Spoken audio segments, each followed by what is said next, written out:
For years, Navy sailors had a daring tradition, jumping off the deck of their ships for fun or even as a test of courage. But suddenly, this long-standing practice came to an unexpected halt. What changed? Was it a new rule, a dangerous discovery, or something even more shocking? Stay tuned as we uncover the real reason why sailors stopped jumping off decks and why it might just send chills down your spine. Make sure you subscribe to our channel and press the bell icon to get regular updates. Let's dive in. Shooting sharks. For years, sailors have taken part in swim calls, a rare opportunity to jump to the open ocean and enjoy a refreshing break from life at sea. But the ocean is full of dangers, and one of the biggest concerns during these events has always been sharks. To counter this, the Navy has long stationed a gunner on deck during swim calls, ready to shoot at any shark that comes too close to a sailor in the water. While this might sound like a solid defense strategy, it turns out that shooting at sharks isn't as effective as many people assume. Bullets do not travel well in water. When a bullet hits the surface, it rapidly slows down, shatters, or veers off unpredictably. Even high-caliber rounds, such as .50 caliber bullets, lose their deadly force after just a foot of travel underwater. Handgun rounds might make it a little further, but not far enough to stop a shark.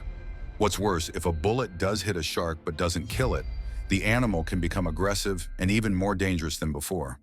A wounded predator is an unpredictable one, and a shark that feels attacked may lash out at the nearest moving object, most likely a sailor. Instead of relying on gunfire, the more effective safety measure is to simply have sharp-eyed lookouts watching for any signs of danger. If a shark appears, the best course of action is to get everyone out of the water as quickly as possible.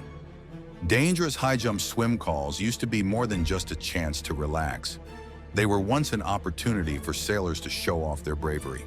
Decades ago, there were no strict rules on how sailors could enter the water, which led to some extreme stunts.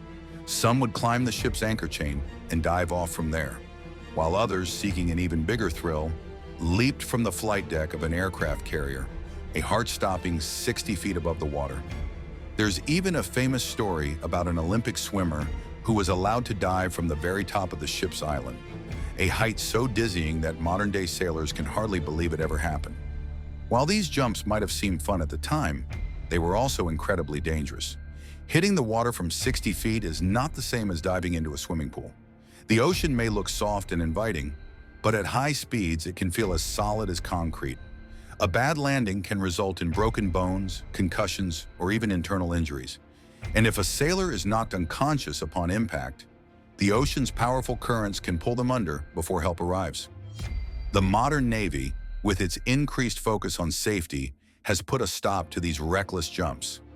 Today, sailors participating in swim calls are usually limited to jumping from a lowered elevator in the hangar bay, roughly 30 feet above the water.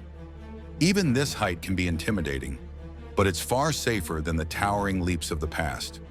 Some ships, especially those with good decks, have found even safer alternatives by flooding the good deck to create a massive onboard swimming pool. Rare swim calls on submarines. While swim calls still take place on aircraft carriers and surface ships, they are an incredibly rare event for submariners. Being surrounded by water at all times might make it seem like submariners have plenty of opportunities to take a dip. But in reality, they rarely get the chance. Unlike surface ships, submarines are designed to remain submerged for long periods, which means they rarely surface in open waters unless necessary. Even when they do, safety concerns make swim calls uncommon. One former submariner shared that in 10 years of service, he experienced only 3 swim calls, averaging just 1 every 3 years. Historically, swim calls were more frequent on submarines when older models spent more time on the surface. In some cases, they weren't even about recreation. Sailors would take quick dips simply to wash off after long periods at sea. However, as submarines became more advanced and spent less time at the surface, these opportunities faded. Even when a rare swim call does happen on a submarine, the risks are significant. The biggest danger isn't necessarily sharks or sea creatures, but the ocean itself. Open water is nothing like a controlled swimming pool, and even strong swimmers can find themselves struggling against powerful currents. What makes it worse is that being able to swim isn't a requirement to join the Navy. While sailors go through basic water survival training, this mostly focuses on floating and staying above water rather than true swimming ability. This means that when some sailors jump in, they quickly realize they are in over their heads, literally. In extremely rare cases, submariners have taken part in Arctic swim calls, where they plunge into the freezing waters of the Arctic Ocean. These swims last only a few seconds, as the icy temperatures can cause immediate numbness and even shock. Russian submariners have been known to participate in these extreme plunges, but they are more of a challenge than an actual chance to enjoy the water. With sharks, freezing temperatures, and even polar bears posing potential threats, these Arctic swims are reserved for the boldest of sailors. How the Navy's drinking rules have changed over time. One of the biggest cultural shifts in the Navy over the years has been the gradual elimination of alcohol. In the past, alcohol was a common part of a sailor's daily life. In the 17th century, British sailors were given an entire gallon of beer per day as part of their rations. As time went on, beer was replaced by rum, leading to the famous rum ration, which allowed sailors to drink a measured amount of rum every day between 11 a.m. and noon. This tradition lasted for centuries before it was finally abolished in 1970, as the British Royal Navy sought to modernize its fleet and maintain a higher level of discipline. The U.S. Navy, however, has always been far stricter with alcohol. While American sailors once received daily spirits, this practice was gradually reduced over time and eventually banned completely in 1914.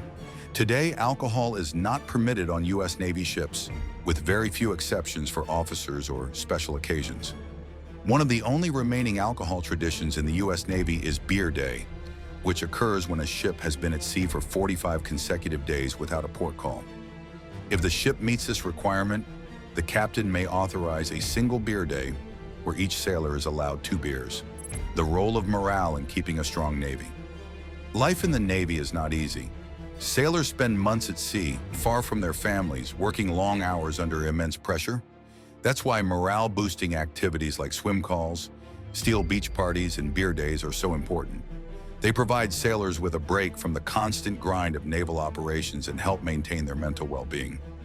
The need for morale boosters was made painfully clear in 2020 when the USS Nimitz was deployed for an astonishing 340 days, one of the longest aircraft carrier deployments in modern history.